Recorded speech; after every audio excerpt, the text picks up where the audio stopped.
I just got married and found out my wife is still in touch with the abusive ex she claimed to have blocked. Is our marriage doomed? It all began with a series of strange, unexpected events that somehow fell together into what was supposed to be the happiest chapter of my life. I had just married Amy, my longtime girlfriend. After 8 years of an unconventional relationship, I thought it was the perfect time for us to commit. What I didn't know was that the shadows of her past would haunt our new life together, threatening to tear everything apart. To truly understand how this all unfolded, it's essential to go back to the beginning, to when Amy and I first met. We weren't like other couples. At the time, both of us were married to other people, partners with whom we shared open relationships. There was a level of freedom we both cherished, but also the understanding that we were living dual lives. I was working as a security contractor, which meant that I was gone for months at a time, often in places where communication was sparse. Amy, on the other hand, was an ER nurse, an occupation that demanded her presence at unpredictable hours. Our marriages were unconventional in their own ways, and in the chaos of those years, we both found solace in each other. During the time Amy's husband, Dan, was stationed away on one of his assignments, she and I connected. We grew close through long phone calls and late-night conversations. But even then, I was unaware of the turmoil that lingered behind the surface of Amy's life. Amy had a complicated past with a man named Chris, a local cop she met during a brief break her husband had taken. Chris introduced her to a side of herself she hadn't known existed. But what started as an exciting adventure spiraled quickly into something unhealthy. The relationship became abusive, escalating in intensity until it shattered the core of Amy's marriage. It was a toxic cycle that consumed her, even as her husband tried desperately to salvage their family life. Yet, she couldn't escape the grip of the obsession she had with Chris, which only tore her further from reality.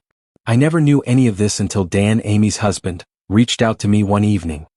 He had been noticing the signs of distress in her, and when I made it known I was getting closer to her, he opened up about everything. He told me about Chris, about the abuse, about the unraveling of their marriage. At first, I didn't believe him. Amy was always so composed in my presence, so caring and thoughtful. But after hearing Dan's side, I had no choice but to cut ties with her. A month passed. I tried to move on, but Amy reached out. She claimed that she had realized the toxicity of her relationship with Chris and had severed all ties.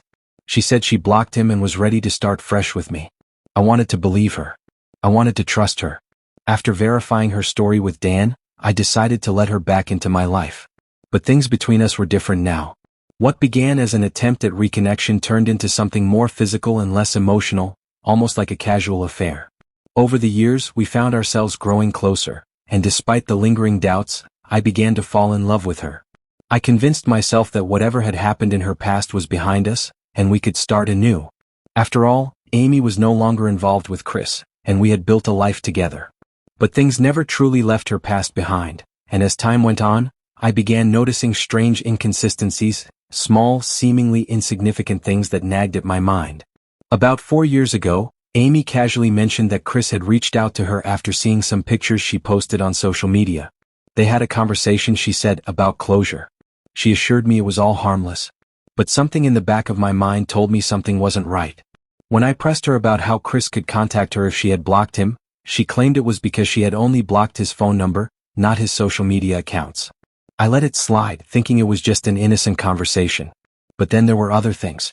A few years ago, after a medical emergency, Amy had claimed a friend took her to the ER. It wasn't until I overheard a conversation she had with a close friend that I learned the truth. The person who had taken her wasn't a friend, but Chris. He had been the one to stay with her, to care for her during a time when I wasn't there. I confronted her about it, and she tried to downplay it, saying she didn't think it was important enough to mention. Her excuses only deepened my suspicions. Despite all of this, I decided to put those doubts behind me when we moved back to the area a couple of years ago. We bought a house in the same town where Chris lived, and everything seemed normal, until just before our wedding. One evening, Amy made a comment about how I needed to stop being so sensitive about Chris, now that we were about to get married. She mentioned in passing that Chris had retired and moved to Florida. I was taken aback. I hadn't heard anything about his retirement, and it didn't make sense. When I asked how she knew that, she casually mentioned that she had read an article about it. I wasn't convinced. My instincts were screaming at me, telling me something was off. So I began to dig. And what I uncovered shocked me. The article she had referenced mentioned Chris retiring as a lieutenant, but it didn't mention anything about him moving to Florida. What's worse, there was no mention of him leaving the area at all. I knew then that something wasn't adding up. When I confronted Amy, she admitted that Chris had reached out to her out of the blue, using a new number. She said they had a brief conversation but nothing more. But I couldn't ignore the mounting evidence. I'd seen the timeline and it didn't add up. There was no way that Chris had just randomly decided to text her after all these years. There was more to it. A fight erupted between us, and for the first time I found myself questioning everything. I spent days mulling over the situation, replaying every conversation, every strange event in my mind. It all pointed to one thing. Amy hadn't truly cut ties with Chris. There was something deeper, something darker that she wasn't telling me.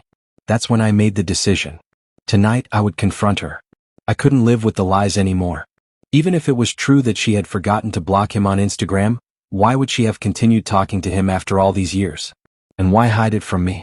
Why pretend that everything was okay when it clearly wasn't? I was done. I needed to know the truth, and I wasn't going to settle for anything less. My mind was made up. Divorce was the only option left for me. I didn't care about the history, the past, or the promises. What mattered now was the future, and I couldn't walk into that future with someone who still held on to the past so tightly. That night, when I confronted her, everything unraveled. Amy tried to deny it, but the truth was clear. She wasn't interested in the normal life we had built together. She craved the excitement of the past, the thrill of secrecy, of dangerous liaisons. And I was simply the man who was there to keep the home stable while she played her games on the side. It hurt. But in that moment I realized that I deserved more. I deserved honesty. I deserved loyalty. And I wasn't going to settle for anything less. As I walked away from our conversation, I felt an overwhelming sense of clarity. This was the end of the road.